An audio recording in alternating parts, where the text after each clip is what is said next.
my name is TJ Maxeco here with part 2 of my Gundam RX-178 Gundam Mark II review video thing. So, last time I looked at the original, or the new RX-178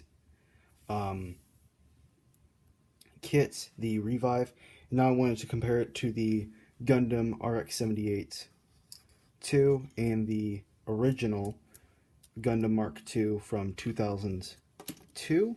I believe this was, so this is the new box art. This is number 194. Now, just to compare how old this kit is, this is the original box art. This is from a kit from 2002, and this was kit number 30 in the entire series. So this is pretty old kit comparatively to some of the other stuff, and I could get the RX-78 Revive kit out, but that doesn't really matter comparatively. It came out a few months before this, I believe September or earlier.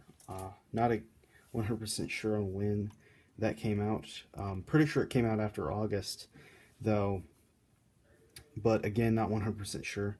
So I'm going to be primarily looking at some of the differences between the RX-78 or RX-178 Revive and the RX-178 Classic. First noticeable difference are the height. The Revive is considerably larger, and I personally like that. The second thing I'd like to point out is the Revive took away, actually one of the few features I really enjoyed about the original is the fact that you could remove this piece and expose the inner frame ever so slightly, kind of where the cockpit would be in the suit. Now, as things have happened, I have lost the second beam saber. However, that doesn't really matter as it's just a carbon copy of this one. Obviously, this one has more holes for no real reason other than the connecting bit, but it only needs 2, not 3. And one of the bigger disappointments for this kit specifically was even though beam sabers were coming out around this time and the molded 2-piece fashion, it even has the hole built into the beam saber that I believe will fit the Revive Gundam's beam saber. Yes. So it completely functions. It's just they didn't want to include that on its own runner.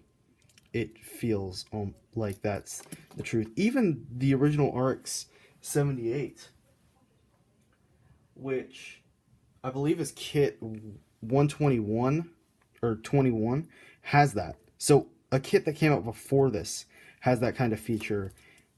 I would understand with some of the mass production type suits who didn't really use beam sabers not having that, but this is almost, I mean, it's almost unacceptable, especially since only one part of this entire piece specifically, is this color, and it's the beam saber.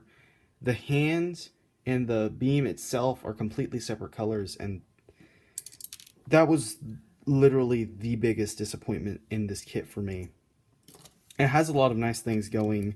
The weapons aren't insanely bulky. It has some weird like spacing issues, but again, this is an older kit. This is back when Mobile Suit Gundam wasn't even really that popular in the United States. Obviously, I didn't take very good care of this, or mostly because of the disappointment and how bad this kit was initially. A lot of really strange design choices throughout this whole thing.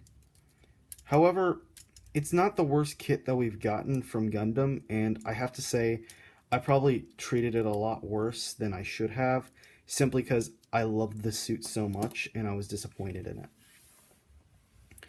Now we have all that out of the way, I want to point out that this does not have nearly the nice chest cameras or the detail put into the front skirt as the new Revive version.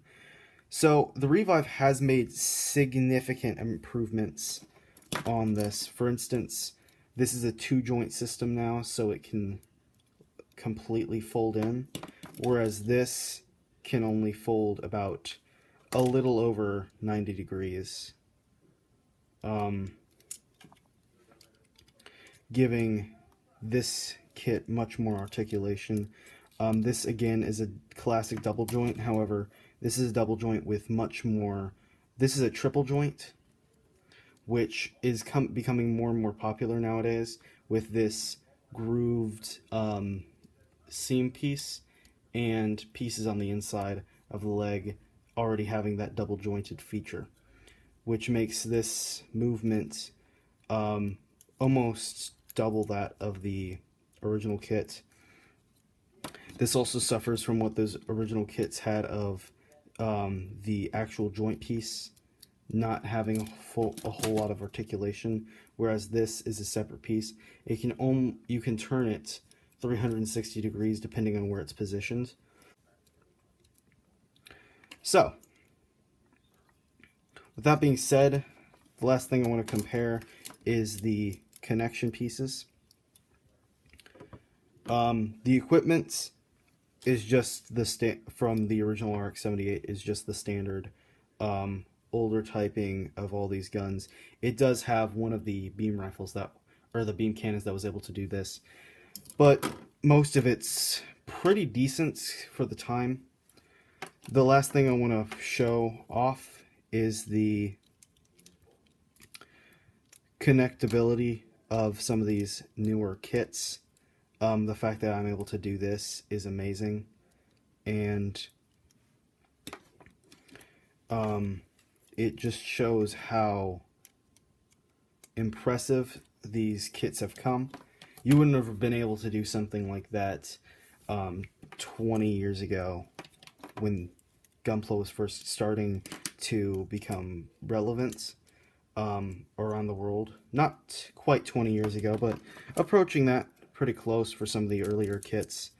And now approaching its 35th anniversary, or I think it already has had its 35th anniversary. We've gotten some amazing detail. Just a little bit of a not very good height comparison, but you can see that the RX-178, while being comparatively, or supposed to be comparatively shorter to the Mark II, it is definitely not.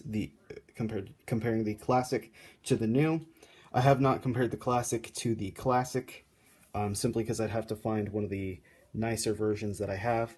However, compared to the newer Revive, it has a significant height difference, which I agree with. It's supposed to have a slight height difference of a couple feet, so it shows fairly well in the kits. That's really all there is to say. Not a whole lot of more information on these kits. I am excited to get into some of the detail work on this.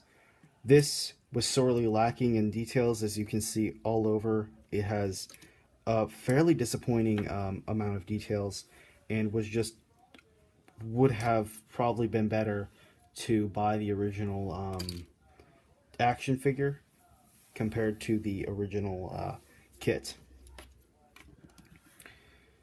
Obviously, with all of its gear, it's not going to look too different from the RX-178. This is another one of my big issues with this kit specifically, is the deep groove lines for the connecting of the Vulcan pod. However, they are closer to the back of the head instead of the side of the head, so that's probably one of the only redeeming factors. The heads have some significant changes, but including being much smaller and sleeker. But mostly because this was a bulky mess. Comparing the original one is a bulky mess. That's pretty much all there is to say. Not much left to compare between any of these three kits, other than color scheme, which is pretty obvious, and and just trash talking the old one, as it is the older one, and they've made plenty, and I mean plenty, of significant improvements detail wise. The old one isn't the worst kit, but I definitely recommend the new one. If not simply because it's the newer one and likely going to be cheaper and easier to find, but simply because it has made a lot of significant improvements upon the original 2002 version. So I won't feel any shame if I wanted to put this in a box, but having gotten it all back together, I think I might display it actually. Displaying these two side by side will show the how much difference about 14 years can make within two plastic model kits, and how many improvements you can make in just such a short amount of time.